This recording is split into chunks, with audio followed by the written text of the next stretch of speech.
Y hoy a Francisco Rodríguez Adrados, La democracia ateniense en Alianza Editorial.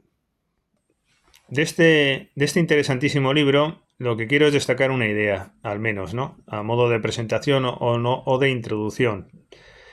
Y es que, bueno, el valor de lo democrático aquí en Grecia pues no era nominal, ¿no? Y sobre todo es que están incrustados dentro de la democracia ateniense elementos aristocráticos de periodos anteriores, ¿eh? Bueno, yo aquí en las notas que me tomé de este libro en su momento digo que el gusto popular no consigue mediatizar el plano de la producción de la cultura hasta sus últimas consecuencias en Grecia, a diferencia de los tiempos actuales. Yo creo que esta es una diferencia entre nuestras democracias y la griega. Vuelvo a repetir. En lo popular no consigue mediatizar la producción cultural ni el diseño social ateniense. Es una democracia, por supuesto, bueno, que algunos lo dudan. Yo me acuerdo hablando, que tuvo la ocasión y la dicha de hablar bastante con Gustavo Bueno y decía que esto no era realmente así, pero bueno, sin ir a esos matices de sabios como este autor. Pero lo cierto es que la democracia ateniense tiene impregnados elementos aristocráticos. Entonces yo creo que esto hace falta en nuestras democracias, que es que hay que fomentar la igualdad entre todos y además más se necesita mayor igualdad, y no que después sea ficticia y una mentira todo, porque no hay igualdad porque después el que puede se va a lo privado y cada vez hay más opciones en ese sentido, este mundo anglosajón, etcétera, ¿no? Que ha venido a Europa. Bueno, pues en vez de eso, bien, democratización, igualdad, pero sobre la base de elementos aristocráticos. Lo que no puede ser es que la igualdad funcione para avasallar con el gusto popular. Tiene que haber igualdad, pero para el disfrute de los elementos aristocráticos en democracia. Y este libro me parece importante porque pone de manifiesto esta idea.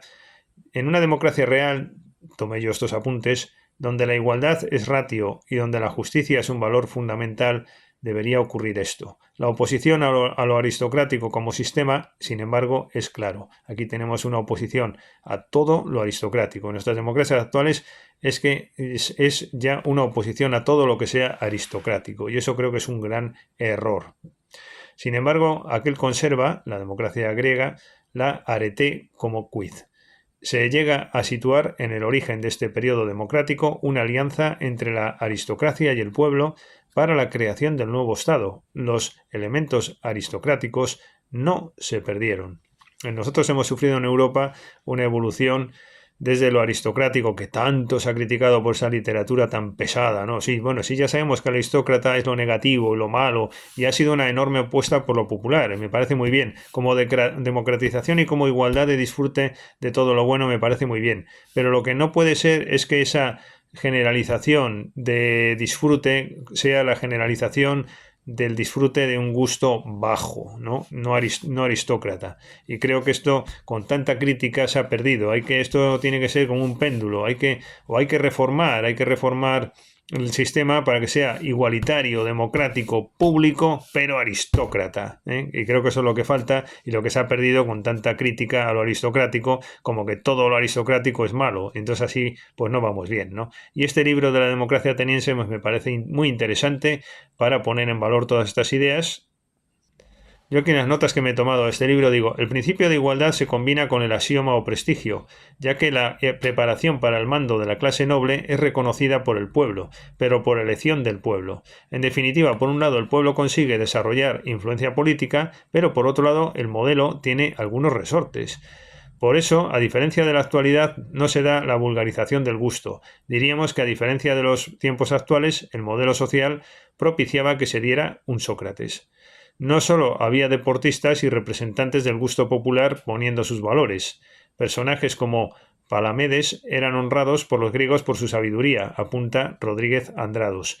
Es decir, no domina la típica actitud actual de dar primacía social a las esferas no cultas y sus valores para el diseño social mayoritario. Claro, es que vivimos todo esto lo del voto, es el no va más, y no hay otra cosa, que el político tiene a su cliente que es el votante y el resto pues que lo frían. Eso sí, la arete, tras la democracia ateniense, deja de ser una cualidad heredada propia de una clase especial. En todo caso, la incorruptibilidad y la justicia, la nobleza y la veracidad son los valores de este tiempo democrático ateniense, donde se unen las ideas de justicia y de valor, libertad individual y unidad nacional, aristocracia y pueblo, etc.